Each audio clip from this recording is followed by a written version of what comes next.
Parashat Acharemot. Aaron prendra 2 boucs pour l'expiation et les présentera devant le Seigneur à l'entrée de la tente d'assignation. Aaron le pontife tirera au sort pour les 2 boucs. Un lot sera pour l'Éternel, un lot sera pour Azazel. Aaron devra offrir le bouc que le sort aura désigné pour l'Éternel et le traiter comme sacrifice expiatoire. Et le bouc que le sort aura désigné pour Azazel devra être placé vivant devant le Seigneur pour servir à la propitiation, pour être envoyé à Azazel dans le désert. Lévitique, chapitre 26, versets 5 à 10. Le rabbin Soloveitchik, plus proche de nous, écrit que Kodesh et Chol, ce qui est sacré, ce qui est profane, détermine le cadre spirituel de l'expérience courante entre sacré et profane. Les règles qui affectent la sainteté, la kedusha, exigent une attitude plus vigilante qu'envers le chol profane. Ainsi, un sacrifice peut être gâté, pigoule, parce qu'apporté contrairement aux règles, ne peut être sacrifié. Le reste, le notar interdit à la consommation, aussi peut être impropre car il est resté après le temps présent. Le sacrifice peut être aussi yotse, c'est-à-dire apporté en dehors du bien présent. Ces lois qui affectent uniquement le sacré et non le profane montrent que le Kodesh risque facilement la corruption. Le notar, le pigoule, celui qui est michutz, en dehors du lieu sacré où il doit être sacrifié. Et tout cela montre que ces lois qui affectent le sacré risquent facilement le sacré et la corruption et appellent à un éveil continuel. Bien plus, cela nous oblige à comprendre que si la religion est corrompue par des pratiques immorales, elle devient une force négative d'impureté et de destruction.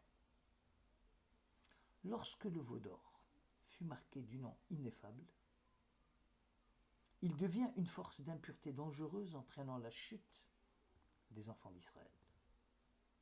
Nous sommes nous-mêmes, dit le Rav Soloveitchik, les contemporains, de la manière dont les idéaux humains, comme la dignité de l'homme, ont été détournés par les forces du mal pour être transformés en déification des dictateurs. La force du mal, née de la corruption du bien, est plus dangereuse que le mal enfanté par le mal.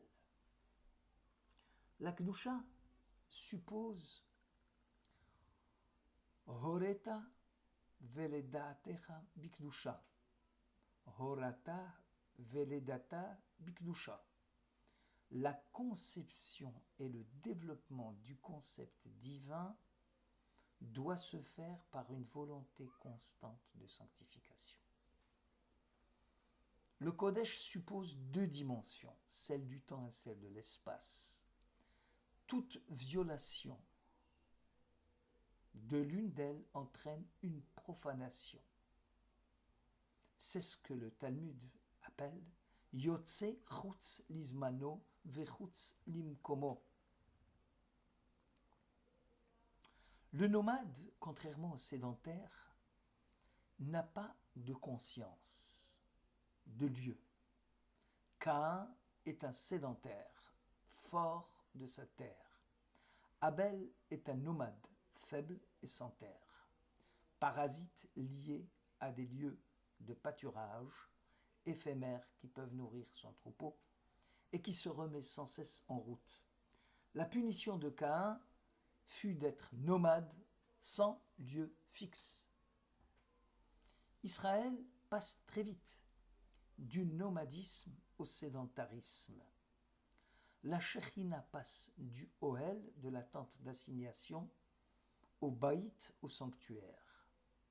Israël n'atteint sa dimension spirituelle qu'en arrivant à la Kedushat Makom, la sanctification du lieu. Avec la conscience du lieu, on observe l'identité du fidèle avec Dieu, son appartenance à la culture de la Torah, car sa connaissance est partie intégrante de son existence, contrairement au nomade spirituel qui n'a pas de makom. La tragédie de nombreux juifs contemporains tient des lois du nomadisme spirituel. Ils n'ont pas de lieu, makom, c'est le nom même de Dieu. Ils abandonnent leur héritage et brisent leurs valeurs pour aller paître dans d'autres pâturages. Car il manque cruellement de l'expérience vivante du fidèle avec l'objet de son adoration. Dieu est appelé le lieu, Makom Shel Olam. Dieu n'est pas transcendant, mais notre compagnon immédiat. La conscience du temps est ce qui distingue l'homme libre de l'esclave. La liberté signifie une conscience du temps qualificative, riche, colorée, créatrice. L'esclave s'identifie avec l'acceptation quantitative d'un temps vide et formel. La sortie d'Égypte et la transformation d'une tribu d'esclaves en une nation de prêtres passent forcément par le temps de la liberté. Zeman Cherutenu. La supputation de l'Homère de 49 jours complets montre que si un jour venait à manquer, cela invalidait la supputation. Si un homme est capable d'apprécier la valeur de chaque jour, de chaque heure, de chaque minute, de chaque seconde, et de tisser les fils du temps passé, présent et à venir, en tenant compte de la trame des siècles, alors il est un homme libre. Lorsque le juif, le Yom Kippour, cherche à symboliser le contraste entre le temps quantitatif de l'horloge et du physicien, de celui qualitatif, créatif et vivant, il prépare deux sacrifices, un bouc pour Dieu et un bouc pour Azazel. Saïr Lachem, le bouc à Dieu, était confiné à un seul espace, Makom Kadosh, le parvis du temple sacrifié. En dehors de ce lieu, le sacrifice devenait profane. C'est le Kohen Gadol, le grand prêtre, Ish Kadosh, représentant de la tradition et de l'éternité, qui était chargé de la porter au temple. Saïr la Azazel, le bouc à Azazel, devait errer sans lieu fixe. C'est le Ish Iti, l'homme du moment, symbole de la temporalité du temps et de sa conscience quantitative. Tout sépare les deux boucs. Ils sont opposés en termes de conscience de temps et en termes de conscience de lieu. Comment le Ish-Iti se nourrissait-il en suivant le bouc émissaire? Le Talmud précise qu'il s'arrêtait aux 10 cabanes érigées sur le chemin qui menait de Jérusalem à Tsourk. Dans chaque hutte se trouvait de l'eau et de la nourriture. Ce Ish-Iti symbolise le nomade spirituel. Il n'a ni culture, ni religion qui lui soit propre. Il n'a ni propriété foncière, Sde Achouza, ni tombeau des pères, Keveravot. Il n'a pas de lieu unificateur, contrairement au sédentaire spirituel, symbolisé par le bouc de Dieu, qui réside dans la maison de Dieu, la maison que Dieu a choisie pour y faire reposer sa gloire, et qui lui permet d'acquérir une conscience du temps et de l'éternité. Voilà la belle explication du Rav Soloveitchik concernant les deux boucs.